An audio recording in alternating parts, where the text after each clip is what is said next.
merci à vous, merci de l'invitation. Merci à vous de croire que nos travaux peuvent vous apporter quelque chose en cette journée de rencontre. Vous m'avez bien présenté. Je peux juste dire en préambule que je suis plutôt une sociologue de terrain et que comme Laurent et Yael, je mène des enquêtes qu'on dit qualitatives, qui consistent à passer du temps auprès des publics avec, qu'on étudie, donc dans notre cas les jeunes. Et j'ai fait ces dernières années des enquêtes de terrain donc auprès des jeunes de missions locales, de foyers de jeunes travailleurs. Et là, je suis en train de faire une enquête de terrain sur le dispositif de mentorat qui consiste à mettre en relation un jeune avec un mentor pour tenter de résoudre ses difficultés. Et donc, c'est à partir de ces enquêtes de terrain que je vais vous parler du rapport au travail des jeunes. Alors, de manière générale, le rapport au travail et surtout le rapport au travail des jeunes est souvent questionné, que ce soit par les pouvoirs publics ou par les médias, beaucoup en ce moment. Certains annoncent même le déclin de la valeur travail, et notamment chez les jeunes. Alors, on entend aussi parler, en plus de ce déclin de la valeur travail, de la notion de génération Y, génération Z, une génération qui, si on caricature un peu, serait née avec un smartphone dans la main droite et une souris dans la main gauche, et une génération qui serait complètement désenchantée, une génération qu'on qualifie de moins fidèle à l'égard de l'entreprise, déracée par le travail. À cette notion de génération Y ou de génération Z, s'ajoute aussi l'idée de plus en plus répandue que sous l'effet de la crise sanitaire, les jeunes ne souhaiteraient plus travailler et qu'ils démissionneraient de leur emploi de manière massive. Ce que montrent les travaux en sciences sociales, c'est que ces approches doivent être nuancées. L'une des limites que je vois, et d'autres chercheurs aussi, à la notion de génération Y, c'est qu'en fait, elle homogénéise la jeunesse dans le rapport au travail qu'elle entretient. Et il est important de rappeler que tous les jeunes n'entretiennent pas le même rapport au travail, qu'ils soient hommes ou femmes, en CDI ou intérimaire, sans diplôme ou titulaire d'un Master 2, ouvriers ou cadres supérieurs, qu'ils vivent à Paris ou en milieu rural. La seconde limite à cette notion de génération Y, c'est qu'elle place les changements structurels du marché de l'emploi au second plan. Or, on le sait, le poids du contexte socio-économique va peser très lourd et va faire peser une incertitude sur les parcours des jeunes. Donc, dans un premier point, j'insisterai sur un constat qui consiste à rappeler qu'en France, aujourd'hui, les inégalités sociales face à l'emploi sont très fortes. Quelques chiffres, je ne vais pas trop vous inonder de chiffres, mais néanmoins, je vais en dire quelques-uns. En 2020, le taux de chômage des 15-29 ans s'élève à 16% contre 8% pour la population générale. Et les jeunes apparaissent, au regard de ces chiffres, comme les premières victimes des transformations du marché de l'emploi. Et pour les non-diplômés, le taux de chômage va monter jusqu'à 33%. De plus, les jeunes salariés sont plus souvent en contrat temporaire, 27%, que les salariés de tout âge, 12%. Donc, en plus d'être davantage touchés par le chômage, les jeunes accèdent de plus en plus difficilement à la stabilité de l'emploi. Si on s'appuie sur une étude du CEREC, 7 ans après la sortie du système scolaire, seule la moitié de la génération des diplômés de 2010 occupe un emploi stable, contre 2/3 de la génération de 1998. Donc, les jeunes non diplômés vont payer très cher leur absence de diplôme, et d'autant plus en période de crise. C'est ce qu'avaient montré les travaux menés par le CEREC en 2008. Alors, la centaine de jeunes que j'ai rencontrés au cours de mes enquêtes de terrain, que j'ai effectuées en mission locale, en foyer de jeunes travailleurs, ou dans le cadre de mon enquête sur le mentorat, racontent chacun à leur manière subir de manière récurrente des mises à l'épreuve dès qu'ils se confrontent au marché de l'emploi, enchaînant les refus et les jugements négatifs. Les exemples sont nombreux en la matière. La recherche d'un employeur, par exemple, dans le cadre d'une formation professionnalisante, relève du parcours du combattant. Ce sont les mots qu'ils emploient. Les jeunes racontent aussi avoir envoyé des dizaines de candidatures spontanées, toujours sans aucune réponse, même une réponse négative. Et quand les jeunes réussissent, après plusieurs tentatives, à être reçus en entretien d'embauche, on va leur reprocher leur manque d'expérience et leur manque de diplôme, notamment pour les moins qualifiés. Donc enfin, les jeunes les plus précaires rendent compte de procédures de recrutement de plus en plus exigeantes, de plus en plus déstabilisantes, sans qu'ils n'en comprennent toujours les règles du jeu. Je vais revenir quelques minutes sur le cas de Leïla, qui me semble assez emblématique de mon propos. Donc Leïla, elle a une expérience en tant qu'hôtesse de caisse dans plusieurs enseignes de supermarchés, mais jamais de très longue durée. Et au moment où je la rencontre, elle me raconte une déception, une mise à l'épreuve. Elle a postulé pour un poste d'hôtesse de caisse et ça n'a pas fonctionné. Je vous explique pourquoi. Donc, je lis l'extrait d'entretien. Il faut juste que je me retire de… Leïla. Donc, j'aurais bien voulu… Je précise que c'est son nom anonymisé, bien sûr. Je reprends. J'aurais bien voulu rester, continuer, vu que c'est le nom de l'enseigne de supermarché. C'est une bonne place. Il faut passer des tests et tout pour entrer. Du coup, j'avais réussi les tests et tout. Voilà, mais quand on a lancé les tests, en fait, on était 5. Excusez-moi, on était 14.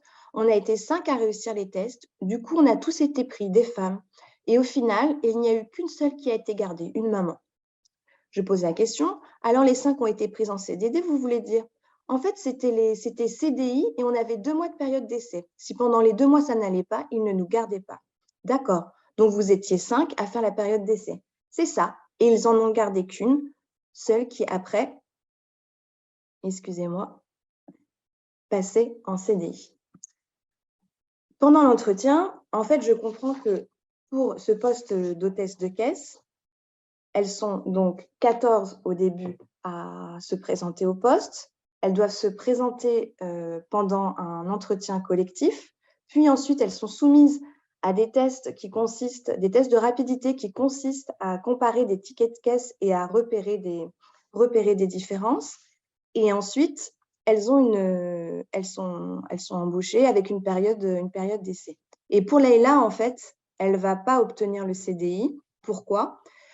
Parce que son employeur a jugé qu'elle n'était pas assez proche des clients. Donc, c'est ce qu'on lui verbalise. Sauf que moi, quand j'en parle avec Leïla, en fait, elle ne comprend pas ce que ça veut dire ne pas être assez proche des clients. Et cette expérience, ce refus, en fait, cette impossibilité d'accéder au CDI va entraîner chez Leïla une très grande déception. Et elle va me confier pendant l'entretien avoir eu du mal à rebondir, suite à ce qu'elle considère comme un échec. Et elle exprime un sentiment d'être un petit peu abattue. Et il a fallu quelques semaines, quelques mois afin qu'elle puisse repostuler pour un poste et retenter sa chance. Donc, vous l'aurez compris, ces constats, l'histoire de Leïla, mais l'histoire de Leïla, elle est emblématique de nombreuses autres rencontres que j'ai faites avec les jeunes. Ces constats contrastent avec l'image très prégnante d'une jeunesse qui n'aurait finalement jamais rien tenté pour intégrer le marché de l'emploi et du travail. Et ces observations montrent au contraire un attachement fort au travail de la part des jeunes, et notamment des jeunes issus des classes populaires, issus des classes les plus modestes. Les jeunes que je rencontre au sein des dispositifs occupent des emplois souvent peu valorisés socialement et faiblement qualifiés. Ils sont caissiers et caissières, ils sont préparateurs, préparatrices de commandes au sein de grands entrepôts, ils sont caristes, agents polyvalents dans la restauration rapide. Et pour ces jeunes des classes populaires, il faut rappeler que les horaires de travail ne sont pas toujours fixes, ils sont décalés, les temps de transport importants, les jours de congé sont rarement le samedi et le dimanche, et les contrats de travail sont de courte durée. Dans les entretiens que je réalise, les jeunes insistent également sur le manque de perspective qu'offre ce type de poste. Par exemple, j'ai une jeune qui est agente polyvalente d'une grande enseigne de supermarché qui me dit « Je n'ai pas évolué depuis 4 ans et je n'évoluerai pas ».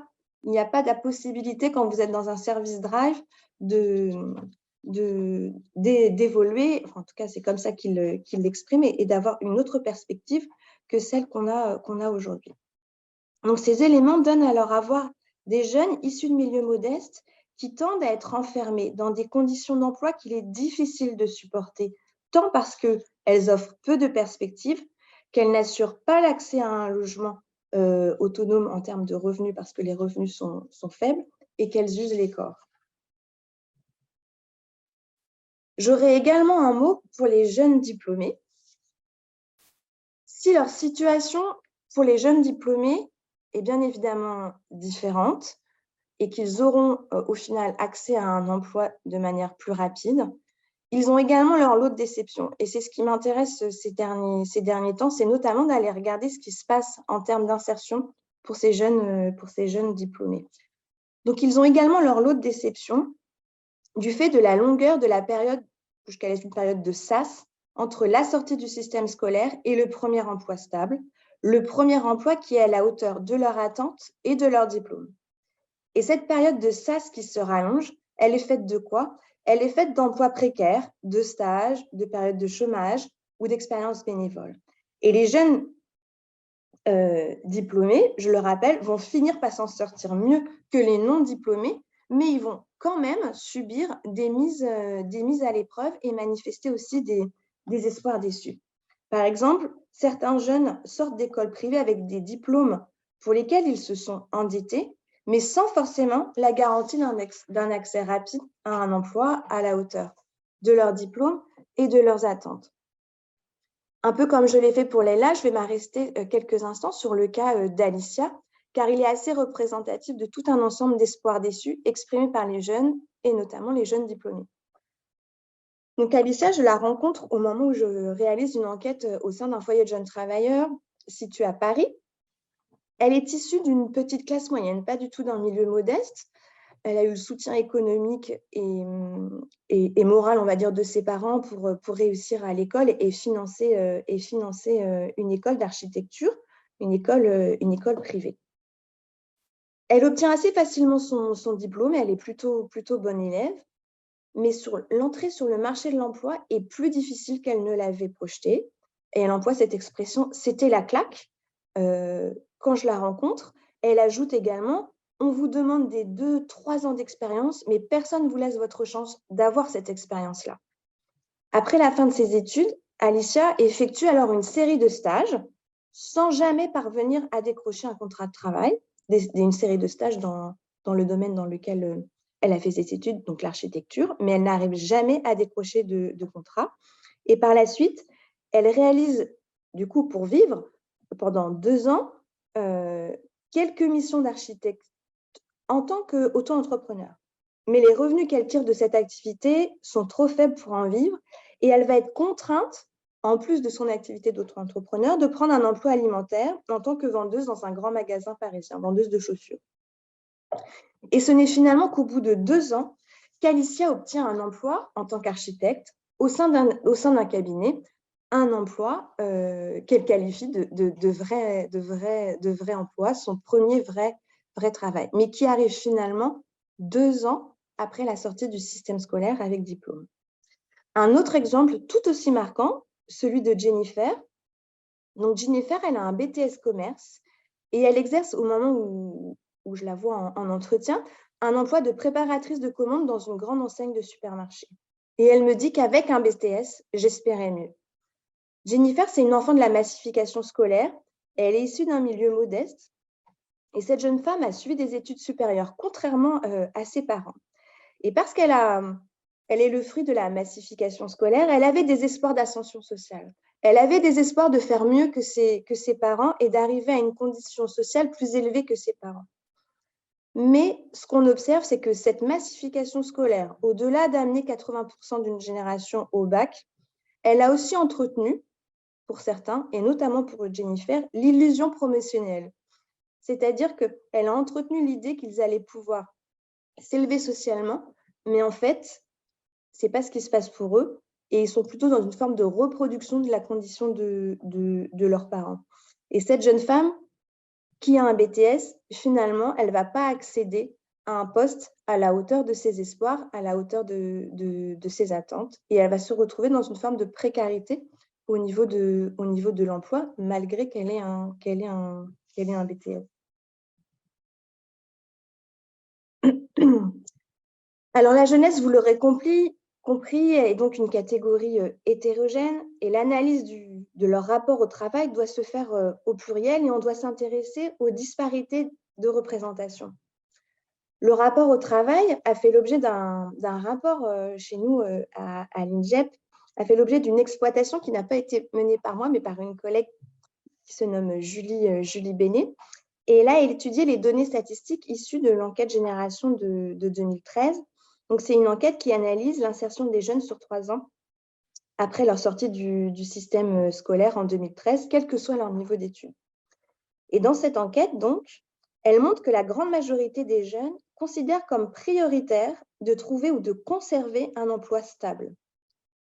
Ils considèrent également comme prioritaire d'améliorer leur situation professionnelle. Donc, l'attachement des jeunes à l'équilibre entre vie professionnelle et personnelle ressort également de cette enquête. C'est quelque chose qu'on entend beaucoup en ce moment et qui effectivement apparaît dans les statistiques. Les jeunes sont un peu plus que les autres générations attachés à cet équilibre entre vie professionnelle et vie personnelle. Et près de la moitié des jeunes de cette enquête considèrent cet équilibre comme très important. Ce n'est pas parce qu'on s'intéresse à l'équilibre entre vie professionnelle et vie privée que ça veut dire qu'on se détourne du travail. Et je pense que c'est le cas pour les jeunes. Le travail continue d'avoir une place prépondérante dans leur vie. Et le souhait d'équilibre entre vie professionnelle et vie privée va s'exprimer différemment selon que l'on soit homme ou femme et selon qu'on soit diplômé ou pas.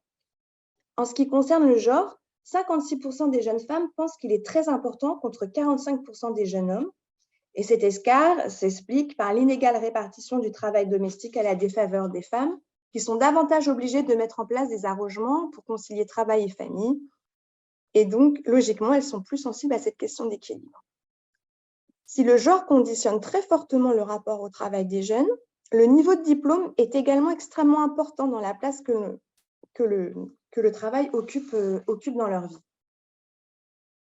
Donc, toujours d'après l'analyse de l'enquête Génération du CEREC, l'intérêt du poste est l'aspect du travail où les variations sont les plus visibles.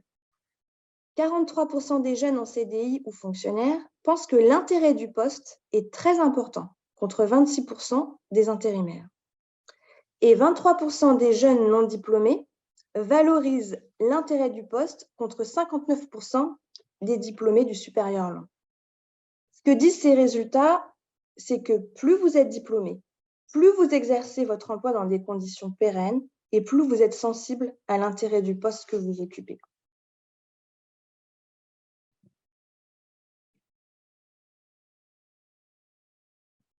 Alors, en conclusion, je voudrais insister sur le fait que les enquêtes de terrain que j'ai menées, que ce soit sur les jeunes en mission locale, sur les jeunes hébergeants FJT ou sur les jeunes mentorés, ces enquêtes ont fait tomber l'idée d'une jeunesse qui n'aurait pas tenté de travailler, qui n'aurait pas essayé de réunir les conditions nécessaires pour travailler.